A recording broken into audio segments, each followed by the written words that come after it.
Assalamualaikum warahmatullahi wabarakatuh. Shalom, Om Swastiastu, Namo Buddhaya, salam kebajikan. Kami dari kelompok 4 mata kuliah penganggaran perusahaan kelas B dengan dosen pengampu Ibu Marlina SEMM, program studi S1 Manajemen Fakultas Ekonomi dan Bisnis, angkatan 2021 Universitas Pembangunan Nasional Veteran Jakarta.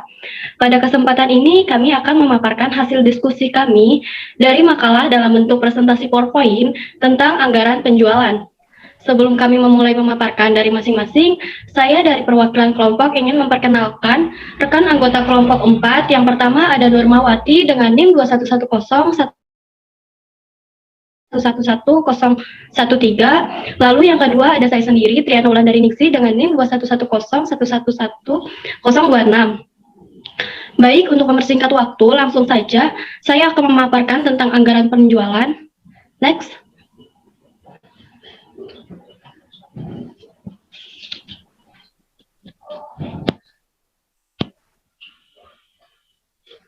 Yang pertama ada pengertian anggaran penjualan. Anggaran penjualan atau sales budget adalah anggaran yang merencanakan secara lebih terperinci tentang penjualan perusahaan selama periode yang akan datang, yang di dalamnya meliputi rencana tentang jenis kualitas barang yang akan dijual, jumlah kuantitas, harga barang, waktu penjualan, serta tempat atau daerah penjualannya. Tidak ada suatu bentuk standar yang harus dipergunakan oleh perusahaan dalam penyusunan anggaran penjualan. Setiap perusahaan memiliki kebebasan dalam penentuan bentuk serta formatnya. Next.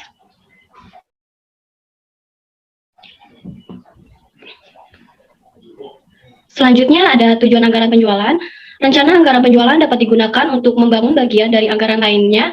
Tujuan utama dari anggaran penjualan yaitu mengurangi ketidakpastian masa depan, memasukkan pertimbangan atau keputusan manajemen ke dalam proses perencanaan, memberikan informasi dalam pengendalian perencanaan laba, yang terakhir kontrol penjualan yang mudah. Next, selanjutnya akan dipaparkan oleh Nurmawati. Selanjutnya ada fungsi anggaran penjualan, terbagi menjadi dua, yaitu secara umum dan secara khusus. Secara umum, semua anggaran termasuk anggaran penjualan memiliki 3 tujuan utama, yaitu sebagai pedoman kerja, sebagai alat koordinasi pekerjaan, dan sebagai alat pemantauan pekerjaan untuk membantu manajemen mencapai tujuan perusahaan. Secara khusus, anggaran penjualan berguna sebagai dasar penyusunan semua anggaran perusahaan, karena untuk perusahaan menghadapi pasar yang kompetitif, anggaran penjualan harus disiapkan lebih awal dari semua anggaran lainnya. Selanjutnya ada faktor yang mempengaruhi anggaran penjualan. Menurut Tendi Haruman dan Sri Rahayu, ada 2 faktor yang mempengaruhi anggaran penjualan, yaitu faktor internal dan faktor eksternal. Faktor internal adalah data informasi dan pengalaman yang terdapat dalam perusahaan itu sendiri. Yang pertama ada penjualan di tahun-tahun sebelumnya. Di dalamnya meliputi kualitas, kuantitas, harga, waktu, maupun tempat penjualan. Yang kedua, ada kebijakan perusahaan terkait masalah penjualan. Yang ketiga, ada kapasitas produksi sendiri dan kemungkinan ekspansi. Yang keempat, ada tenaga dan keahlian yang tersedia. Yang kelima, modal kerja yang dimiliki perusahaan. Faktor eksternal adalah data informasi dan pengalaman yang terdapat di luar ruangan perusahaan, tetapi di sana mempunyai pengaruh terhadap anggaran penjualan perusahaan. Yang pertama, ada keadaan pesaing pasar. Yang kedua, ada posisi perusahaan dalam persaingan. Yang ketiga, ada laju pertumbuhan penduduk. Yang keempat, ada elastisitas permintaan terhadap harga barang yang diproduksi. Yang kelima, kebijakan pemerintah yang berpengaruh. Selanjutnya akan disampaikan oleh Triana. Baik, selanjutnya itu ada hal yang diperhatikan dalam anggaran. Yang pertama itu ada rincian jumlah dan jenis produk perusahaan. Anggaran penjualan harus secara jelas menyatakan jenis produk yang akan dijual dan jumlah setiap produk. Sementara semua penjualan ditambahkan kemudian, untuk tujuan pemantauan perlu diketahui berapa banyak setiap produk yang terjual. Lalu yang kedua itu ada rincian daerah pemasaran. Saat ini sudah umum bagi perusahaan untuk memiliki bidang pemasaran yang cukup luas. Untuk perusahaan seperti itu, ketika menyusun anggaran penjualan, perlu disebutkan di mana produk perusahaan akan dijual. Ini sangat membantu eksekutif penjualan dan memudahkan pengawasan penjualan secara umum. Bidang pemasaran yang luas ini akan dibagi jadi beberapa bidang pemasaran dengan dasar tertentu sesuai dengan situasi perusahaan. Basis yang paling umum digunakan adalah lokasi geografis, tetapi juga berdasarkan kota tujuan atau kelompok kota tujuan pemasaran yang sering digunakan. Lalu yang ketiga itu ada diskriminasi harga. Dalam penentuan harga jual produk, terdapat beberapa perusahaan yang menetapkan harga yang sama bagi penjualan produknya untuk seluruh daerah pemasaran yang ada. Namun demikian, tidak disangkal pula bahwa terdapat beberapa perusahaan yang menerapkan kebijakan diskriminasi harga untuk daerah yang berbeda. Lalu yang terakhir itu ada potongan harga. Diskon mudah ditemukan saat melakukan penjualan produk perusahaan. Pembeli atau dealer yang membeli dalam jumlah tertentu atau membayar dalam jumlah waktu tertentu seringkali mendapatkan perlakuan harga yang berbeda. Untuk memudahkan pemantauan penjualan produk perusahaan, anggaran yang disiapkan harus menyatakan berapa banyak diskon yang akan diberikan perusahaan untuk membela permintaan khusus ini.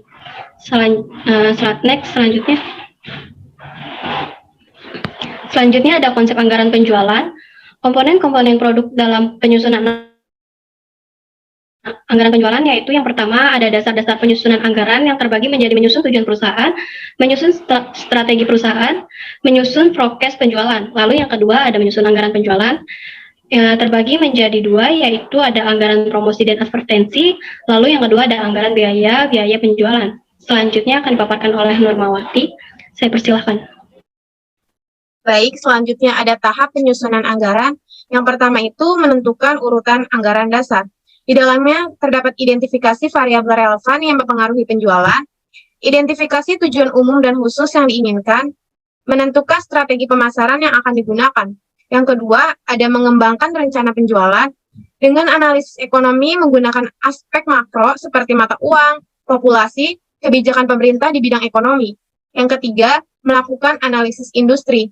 Analisis ini dilakukan untuk mengetahui kemampuan masyarakat dalam menyerap produk yang sejenis yang dihasilkan oleh industri. Yang keempat, ada menganalisis kinerja penjualan sebelumnya. Analisis ini dilakukan untuk mengetahui kemampuan masyarakat dalam pengaplikasian produk sejenis yang dilakukan oleh industri. Yang kelima, menyusun peramalan penjualan, yaitu meramalkan jumlah penjualan yang diharapkan dengan anggapan segala sesuatu berjalan seperti masa lalu, atau forecast sales. Yang keenam, ada menghitung budget profit yang diperoleh. Yang ketujuh, mengkomunikasikan rencana penjualan yang telah disetujui oleh stakeholder. Selanjutnya itu ada pedoman teknis pembuatan anggaran penjualan. Analisis tren, metode tren mencoba melihat pola dan amatan melalui tebaran titik dari pasangan data penjualan pada setiap waktunya. Tren semi-average yang pertama. Metode ini membagi data menjadi dua kelompok yang sama besar. Yang kedua, ada tren secara sistematis. Di dalamnya terdapat metode moment dan metode last square. Selanjutnya ada contoh kasus. Perusahaan sepatu memproduksi dua merek sepatu, yaitu Joss dan Gross. Masing-masing merek dijual di dua wilayah, yakni Jawa dan Bali. Data yang tersedia adalah sebagai berikut. Pada tahun 2012, hasil perakiraan harga jual berbagai merek di berbagai industri adalah sebagai berikut. Pada tabel pertama, yaitu perkiraan harga sepatu Joss dan Gross tahun 2012, sepatu Joss di Pulau Jawa menghasilkan 325.000. Di Pulau Jawa juga merek Gross menghasilkan 425.000. Di Pulau Bali merek Joss menghasilkan 350.000 dan merek Gross 450.000. Selanjutnya ada tabel perkiraan penjualan sepatu Joss dan Gross tahun 2012. Sepatu Joss pada Pulau Jawa pada bulan Januari akan memproduksi 2.000 unit, bulan Februari 2.200 unit, bulan Maret 2.300 unit, kuartal 1 6.600 unit, kuartal kedua 7.000 unit, kuartal ketiga 5.000 unit. Pada Pulau Bali, sepatu Joss akan memproduksi 2.000 unit di bulan Januari, 3.400 di bulan Februari, 3.400 di bulan Maret, 9.000 di kuartal 1, 9.900 di kuartal kedua, 7.000 di kuartal ketiga. Sedangkan sepatu Gross di Pulau Jawa memproduksi sebanyak 3.000 di bulan Januari, 3.300 di bulan Februari, 3.500 di bulan Maret, 8.000 di kuartal 1, 8.500 di kuartal kedua, 7.000 di kuartal ketiga. Sedangkan di Pulau Balinya, sepatu Gross akan memproduksi sebanyak 4.000 di bulan Januari, 4.500 di bulan Februari, 4.600 di bulan Maret, 10.000 di kuartal 1, 10.300 di kuartal kedua, 8.000 ada di kuartal ketiga. Selanjutnya akan dibacakan oleh Triana. Baik, selanjutnya di sini ada tabel anggaran penjualan pada tahun 2012. Di dalam tabel ini terdapat dua produk sepatu yaitu Joss and Bros. Pada masing-masing tabel terdapat Pulau Jawa dan Bali. Pada tabel produk sepatu Joss di Pulau Jawa, yakni di bulan Januari terdapat 2.000 unit dengan harga 325 yang menghasilkan jumlah 650.000. Jadi cara menghitungnya unit dikali harga yang menghasilkan jumlah 650.000. Lalu selanjutnya pada bulan Februari, Maret, kuartal 1, 2, dan 3, cara menghitungnya sama yaitu unit dikali harga yang menghasilkan jumlah yang dapat kita lihat pada tabel tersebut. Berikut masih di produk sepatu Joss yakni di Pulau Bali. Pada bulan Januari terdapat 3.000 unit dengan harga 350 dengan jumlah 1.050.000. Cara penghitungannya masih sama yaitu unit dikali harga. Selanjutnya kita beralih ke produk sepatu Bros di mana Pulau Jawa dan Bali cara penghitungannya masih sama dengan yang tadi pada produk sepatu Joss yakni unit dikali harga yang menghasilkan jumlah tersebut. Lalu selanjutnya di samping ada kolom jumlah, di mana jumlah ini diambil dari jumlah per pulau pada masing-masing produk, yakni pertama di bulan Januari, jumlah produk Joss di Pulau Jawa sebesar 650.000, di Pulau Bali 1.050.000, pada produk Bros di Pulau Jawa sebesar 1.275.000, di Pulau Bali 1.800.000 yang menghasilkan jumlah di sini sebesar 4.775.000. Lalu selanjutnya pada bulan Februari, Maret, kuartal 1, 2, dan 3, cara penghitungannya masih sama yaitu di jumlah dari masing-masing pulau. Selanjutnya akan dipaparkan oleh Nurmawati, saya persilakan. Baik, selanjutnya itu ada kesimpulan. Anggaran penjualan merupakan anggaran untuk merencanakan penjualan perusahaan yang lebih detail pada periode mendatang, meliputi rencana yang mencakup jenis produk, jumlah barang yang akan dijual, harga barang yang akan dijual, waktu penjualan, dan lokasi penjualan. Setidaknya ada dua metode penilaian dalam anggaran penjualan. Yang pertama, metode trend moment, yang kedua, trend last square. Penggunaan anggaran penjualan suatu perusahaan antara lain 4M yaitu mengurangi ketidakpastian masa depan, memasuki pertimbangan atau keputusan manajemen ke dalam proses perencanaan, memberikan informasi tentang pengendalian perencanaan laba, mempromosikan kontrol penjualan.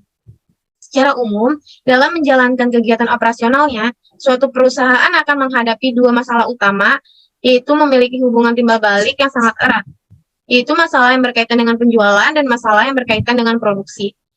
Dari permasalahan tersebut, terdapat dua alternatif keterkaitan antara anggaran penjualan dan anggaran produksi. Alternatif pertama adalah ukuran perusahaan dipengaruhi oleh besar kecilnya penjualan, sedangkan alternatif kedua adalah besar kecilnya penjualan dipengaruhi oleh besar kecilnya produksi. Dan sebaliknya, menggunakan tren garis lengkung untuk semua produk agar dapat melihat metode mana yang lebih baik untuk produk tertentu. Selanjutnya saya kembalikan kepada Triana. Ya baik, mungkin itu saja yang dapat kami paparkan atau kami sampaikan. Kurang lebihnya kami mohon maaf. Wabillahi taufik wal hidayah. Wassalamualaikum warahmatullahi wabarakatuh.